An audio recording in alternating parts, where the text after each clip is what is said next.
డేంజర్లో Sunitha Williams.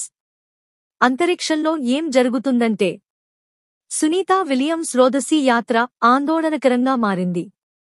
Boeing కంపెనీకి చెందిన star liner space క్రాఫ్ట్లో గత నెల 5 తేదీని అంతరిక్షానికి వెళ్లారు సునీత అండ్ విల్ మోర్. 14నే తిరిగి రావాల్సి ఉండగా హీలియం గ్యాస్ లీక్ సమస్యలు తలెత్తడంతో వ్యోమగామి సునీత విలియమ్స్ తిరిగి భూమిని చేరుకోవడానికి మరింత సమయం పట్టే అవకాశం ఉంది. గత నెల 5న భారత సంతతికి చెందిన ఆస్ట్రోనట్ సునీత విలియమ్స్ అమెరికాకు చెందిన మరో వ్యోమగామి విల్ మోర్తో కలిసి అంతరిక్ష కేంద్రానికి చేరుకున్నారు. బోయింగ్ స్టార్ లైనర్ స్పేస్ క్రాఫ్ట్లో అక్కడకు చేరుకోగా 14వ తేదీకి భూమి మీదకు చేరుకోవాల్సి ఉంది. అయితే వ్యోమనౌకలో సమస్యలు తలెత్తడంతో ప్రయాణం 26వ తేదీకి వాయిదా పడింది. ఇదిలా ఉంటే టెక్నికల్ సమస్య పరిష్కారం కాకపోవడంతో ఇద్దరు ఆస్ట్రోనట్స్ అక్కడే చిక్కుకుపోయారు.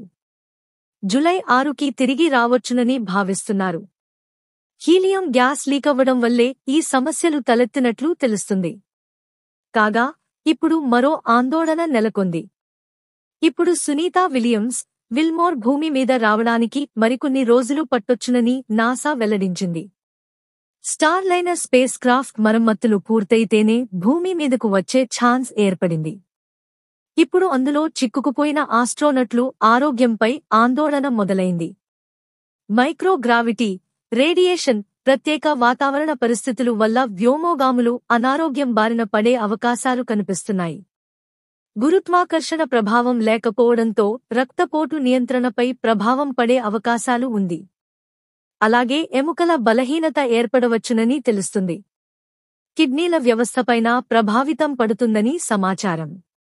కాల్షియం పెరిగిపోయి మూత్రపిండాల్లో రాళ్లు ఏర్పడటం వంటి సమస్యలుంటాయని తెలుస్తుంది. కంటి సమస్యలు, దృష్టి లోపం వంటి సమస్యలు వెంటాడతాయి. రేడియేషన్ ఎక్స్పోజర్ ప్రభావం వల్ల క్యాన్సర్ వంటి ముప్పు ఎదుర్కొనే అవకాశాలు ఉన్నాయి. కాగా ఇప్పటికే ఓ బ్యాక్టీరియా అంతరిక్ష కేంద్రంలో ఉందని నాసా ప్రకటించింది. దీనివల్ల ఊపిరితిత్తుల సమస్యలు ఎదురవుతాయని భావిస్తున్నారు. సాధారణంగా అంతరిక్షంలోకి వెళితే భవిష్యత్తులో కొన్ని ఆరోగ్య సమస్యలు తలెత్తుతాయి. అయితే ఇప్పుడు ఏకంగా కొన్ని రోజుల పాటు అక్కడే ఉండిపోవాల్సి రావడంతో ఆరోగ్య సమస్యలు జీవితాంతం వెంటాడే అవకాశం ఉందని తెలుస్తుంది. కఠిన ఆరోగ్య నియమాలు పాటించినా కూడా సమస్యలు తలెత్తవచ్చునని తెలుస్తుంది. ఇదిలా ఉండగా స్టార్ లైనర్ ఇంధన సామర్థ్యం కూడా 45 రోజులు మాత్రమే. ఇప్పటికే 25 రోజులు పూర్తయ్యాయి. ఇంకా 20 రోజుల సమయం మాత్రమే ఉంది. ఈలోగా సునీతా విలియమ్స్ భూమికి చేరుకోవాల్సి ఉంది. అయితే స్టార్ లైనర్ పనిచేయకపోతే మరో స్పేస్ క్రాఫ్ట్ను పంపించి భూమి మీదకు తిరిగి తీసుకురావచ్చునని పలువురు శాస్త్రవేత్తలు అభిప్రాయాన్ని వ్యక్తం చేస్తున్నారు. సునీత చాలా ధైర్యవంతురాలని, ఆమెను ఇలాంటి సమస్యలు ఏమీ చేయవన్న ధీమాతో ఉన్నారు ఆమె స్టామినా తెలిసిన సైంటిస్టులు. ఈ వీడియో నచ్చిన వాళ్ళు మన ఛానల్ని సబ్స్క్రైబ్ చేసుకోండి. అలాగే లైక్ చేయండి. తర్వాత మీ ఫ్రెండ్స్ అందరికీ షేర్ చేయండి.